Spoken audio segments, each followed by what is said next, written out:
Hi, my name is Kat. I'm an artist, and today I'm going to be talking about one of my favorite art pieces that I've made this far.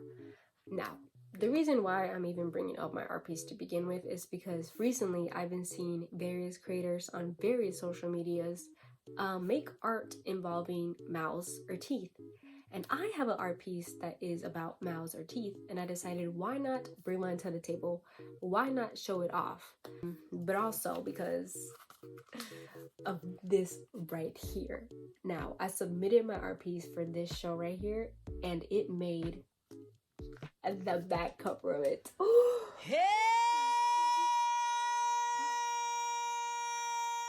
Thank you to whoever was like, hey, let's put this one in the back cover, because I love you, forever have my heart. To whoever took the photo and put the saturation on it, you love you forever. I'm thinking about that day now and I feel completely terrible about it now, but there was this person that had this in their hand, and they were keeping to themselves the whole entire night, but whenever I saw that they had this in hand and that my painting was on the back cover of it, I bursted into their bubble and was like, where did you get one? So I'm completely sorry, but also thank you for telling me where I could get one. And I honestly could have waited a bit more because they were gonna hand these out, but I just needed to get my hands on this. It's like that TikTok audio was like, Ricky, when I catch you, Ricky, when I catch you, Ricky. That's exactly how it felt whenever I saw this, but I actually got it. So anybody involved in this, thank you so much. But also to whoever participated in this, I just want to say there was a bunch of art pieces in there that were wonderful, and I could go on rambling about a few because I kept looking at two, I believe, that I just loved. I was just like waiting for the artists to show up, but sadly they didn't, so I didn't get to talk about their art. Let's go rambling on to what I was actually going to ramble on about, which is my artwork.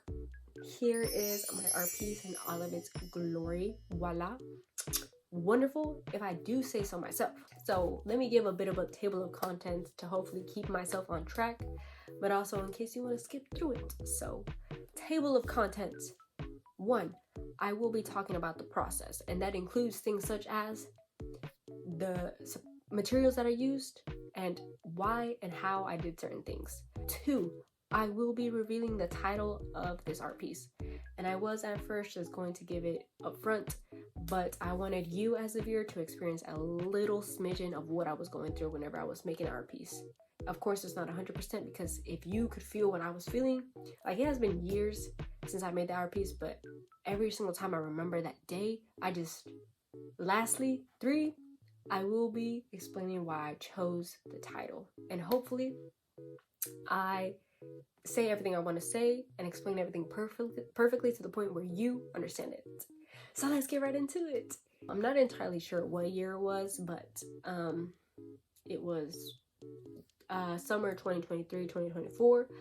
I had just got done with the semester of college and I was drained. I was out of ideas of what to make for art. I wasn't necessarily drained from my art classes, but I was just drained from the other classes. But anyway, I was going through art block. I was still making art, but it was not necessarily art that was for me or art that was big. And whenever I am going through art block, I tend to feel like an imposter or like a failure because I'm not making big pieces. I don't know why I think that way. I don't know why my mind thinks like that whenever I'm feeling like that, because doing sketches and all of that is making art. But I took this old canvas that was literally dusting in the back of my closet and obviously cleaned it first. And before I go any further, the canvas was 25 by 30. I took acrylic paint and just began painting any idea that I had in my brain.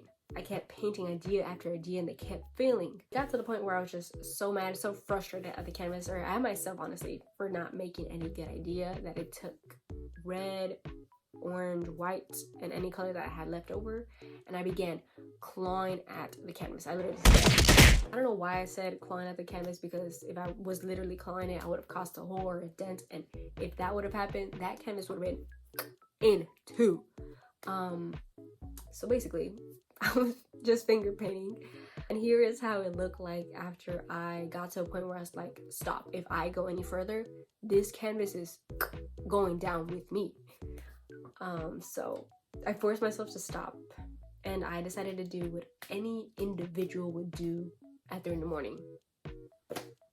And if you thought sleep, you were wrong. I decided to reorganize my room. Anytime I was like doing a little task, I would take little glances at my canvas. Like, I'm not sure if you've seen this meme, but it is of a woman in a red dress and then a man and his partner, and the man is just like looking back at the woman with the red dress. My canvas is the woman with the red dress, and I am the man looking back at my canvas. And I'm not entirely sure who my partner is, but anyway. Even after I was done basically reorganizing my room, I just kept looking at my canvas. It looked great, and I felt like I could do something with that. So I decided to go on Pinterest, and I believe I found one of these. I'm not entirely sure if it was the drawing of the crooked teeth or the crooked teeth themselves. And I just got to thinking, I was like, whoa, those are really cool looking teeth. But also I was like, wait, has anybody ever made a painting or a canvas or a piece of art where it's just a bunch of mouths in it? And I looked it up and I didn't find anyone that had done that. So I was like, what if I do that? So that's exactly what I did. So I decided to go the easy route and use my mouth. Here's how it looked like after I added a few mouths in. I would take a photo of the angle that I wanted it for that area, but also like how open my mouth was. So some of them is like ah, and then some is like ah. First start off with an outline of the entire mouth, and then with purple I would do the darkest areas of the mouth, which would help shape out the teeth and also the tongue. So then I would fill in the colors of each individual part of the mouth, and then I would go on to doing the details. And you can clearly tell which one I did first, because the very first one I did was extremely detailed, but then as I kept going it became more abstract. Here is how it looked like after adding a couple more mouths in, and you can start to see purple surrounding the mouth and sort of covering up the background. Whenever I was outlining the mouth and filling in the colors of the lip, which I was using pink, in some of the areas of the background, it would sort of blend together, and I wanted a way to differentiate the mouth and the background. So I honestly would like to say that anything that I've learned throughout the many years of me making art that have been engraved in my body caused me to instinctively choose the color purple for the outline. But genuinely, it was the closest color that I had, and I am a lazy artist, so I decided to use the color purple because I was also using it for the inside of the mouth. So yes. But if I'm ever explaining, I'm going to be saying the first reason. Now you can start to see that the teeth are starting to become something entirely different compared to the very first few set of teeth that I did for like the first few mouths. And that honestly is because I at first wanted to have different mouths, but because I'm only using my mouth, I was like, how could I make it different? So I started changing up the teeth. So for some of them, I made them longer compared to my actual teeth. I'm gonna keep it real. My teeth are yellow.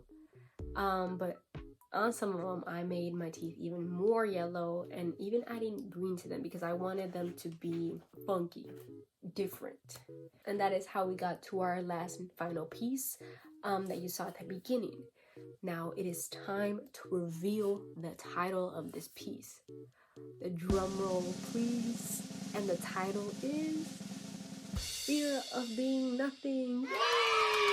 So yes, I am afraid of being nothing. Thinking about it now, I knew deep down what the art piece represented, but whenever I was finished with it, I had no clue what to name it, like what it really meant to me.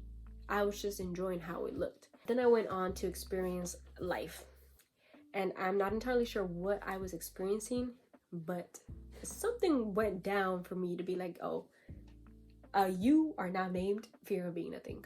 I'm over here being all hee hee ha ha about it, but whenever I basically think of the fear of being nothing, I freeze. There are various words that represent like fear of being nothing, like in their own way. And to name a few is like odonphobia or like nilophobia. I'm probably mispronouncing those, but I didn't want to pick for one of the words that didn't properly represent what I was basically representing.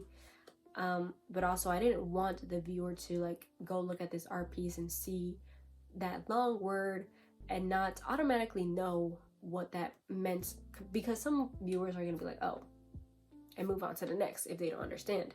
So I wanted the viewer to automatically in their own way know like, oh, that's what that means. I have honestly explained this various times, and I still do not feel like I am doing the explanation justice, but now in this point in time I feel like I understand it more. The best way I can describe this fear is like a tree or a plant. Let's go with the little flower. So you have the little petals, you have the stem, and then you have the root of the flower. Each of them represent like a fear that together as a whole represent my fear of being nothing. So the petals represent the fear of being nothing to like an individual. So like it could be your dog, your mom, your dad, your sister, your brother, your partner, your friend. Like I do have that fear, but it's just not major enough to like cause me to collapse. So the stem represents the fear of being nothing in this world. And what I mean by that is that I am afraid that when I move on, or like when I die, and anybody that ever had any sort of idea of me dies, that there's like no longer a part of me here. Of course, my bones are still going to be here, but I feel like that is at least the bare minimum. I want a little piece of me to be left even after I die for, oh, I don't want to say forever, but at least a little while longer than the generations that have known me. Oh my god, my voice. Now, last but not least, the roots, which is where this whole entire fear of being nothing started, which is the fear of being a failure. I am a first generation kid. Like many first generation kids, we sort of like pressure ourselves to be successful, to get a successful and stable career that's going to make us a lot of moolah.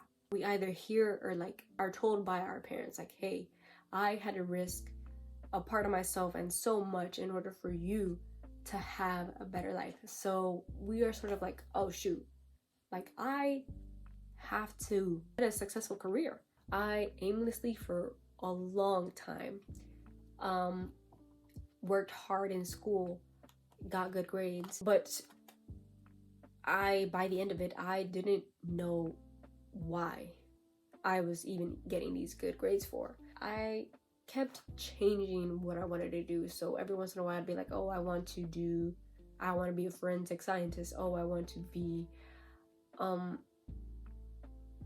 don't know what else. In the end, I still wanted to be an artist. Like little me was like, I want to be an artist, and now I still want to be an artist. And being an artist has been the one thing that has always stuck by me, the one thing that I still continue to do throughout this day. To this day. And because I was constantly surrounded by individuals that were telling me to pursue something else, I will forever have a little guy in the back of my head telling me their exact words anytime I feel like a complete failure, whenever I'm not making art. I believe that is all that I have to basically talk about for this piece. Hopefully you enjoyed my art piece. I don't hope for everybody to understand the meaning behind it, because obviously it's kind of like sad, even though I'm over here talking about it like hee hee ha ha. If you do, just know that you are not alone. I understand you if you understand my canvas. So, but if you didn't understand it, just enjoy the piece by itself or in the meaning that you thought about it before looking at the title and before watching me explain it. So thank you so much for listening. I hope you enjoyed it, and adios.